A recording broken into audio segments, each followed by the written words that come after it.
Assalamualaikum warahmatullahi wabarakatuh.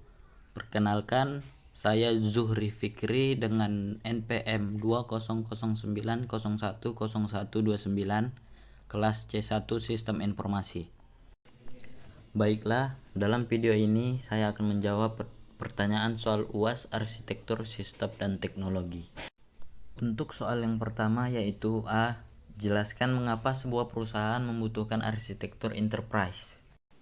Jawabannya, perencanaan mengenai arsitektur enterprise pada perusahaan berguna untuk menciptakan IT yang terintegrasi.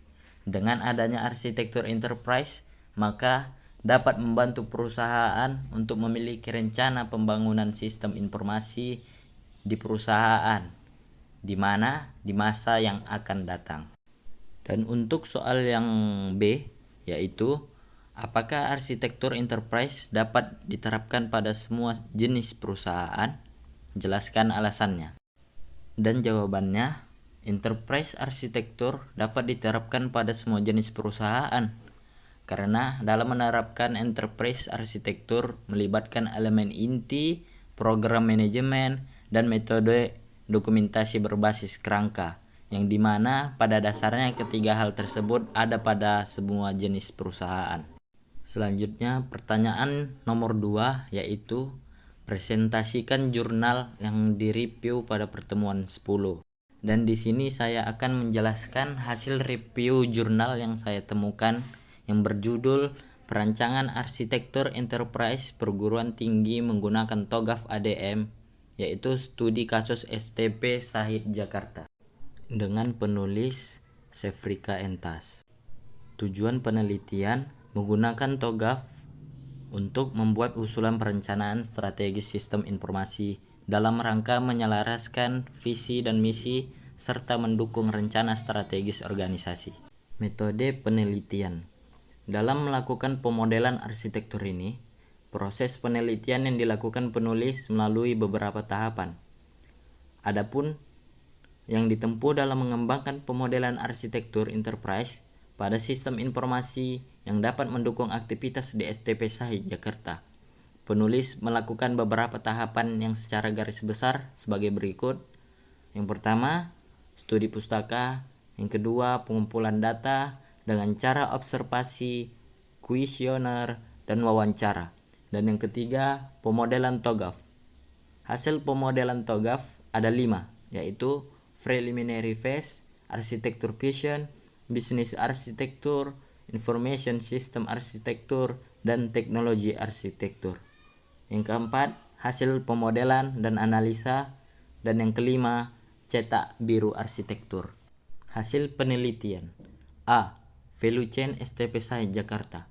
Kumpulan aktivitas yang dilakukan STP Shahid Jakarta yang saling berhubungan dalam menciptakan nilai untuk mencapai visi, misi, dan tujuan STP Shahid. STP Shahid digambarkan berdasarkan value chain. Maka aktivitas-aktivitas yang terjadi di STP Shahid dibagi menjadi 2 jenis aktivitas, yaitu yang pertama, aktivitas utama. Proses utama meliputi aktivitas dalam rangka mencapai tujuan organisasi, seperti penerimaan mahasiswa baru. Penerimaan mahasiswa baru diawali dengan pendaftaran calon mahasiswa, proses seleksi, dan pendaftaran ulang jika calon mahasiswa tersebut diterima. Kedua, proses akademik. Proses belajar mahasiswa selama masa studi dari proses awal kuliah sampai dengan ujian akhir atau skripsi. Ketiga, pelepasan akademik. Melepaskan mahasiswa setelah menempuh seluruh SKS yang diwajibkan, kerja praktek, dan ujian tugas akhir. Yang keempat, pengelolaan alumni. Adanya pengelolaan alumni ini dan rekrutmen kerja serta adanya jalinan komunikasi dan kerjasama dari orang tua mahasiswa. Yang kelima yaitu promosi. Promosi dengan kegiatan promosi jenis training yang tersedia, seperti promosi program studi, promosi pembuatan produk, dan perawatan. atau kerjasama dengan memperkenalkan tentang keunggulan STP Shahid kepada masyarakat luas. Selanjutnya, serta merubah cara pandangan masyarakat tentang perguruan tinggi vokasional. Dan aktivitas yang kedua yaitu aktivitas pendukung. Adapun contoh manajemen keuangan yaitu aktivitas pengelolaan keuangan meliputi kegiatan perencanaan dan penetapan anggaran administrasi mahasiswa dan transaksi pencairan anggaran serta kegiatan akuntansi dan pelaporan anggaran. Unit teknologi informasi merupakan pengembangan ke arah TIK dengan melakukan aktivitas yang terkait dengan unit pengelola teknis. Dan seterusnya, manajemen sarana dan prasarana yaitu melakukan pengelolaan terhadap sarana dan prasarana yang ada di STP Shahid Jakarta. Kekuatan penelitian yaitu membentuk insan akademik yang menjunjung tinggi keluhuran budi pekerti, kearifan lokal dan budaya nasional dalam keberagaman budaya, dan meningkatkan penelitian sebagai pusat pengembangan ilmu hospitality dan kepariwisataan. Kelemahan penelitian. Sistem informasi STP Shahid telah ada, tapi implementasi dari sistem yang berjalan tidak sesuai dengan apa yang diharapkan.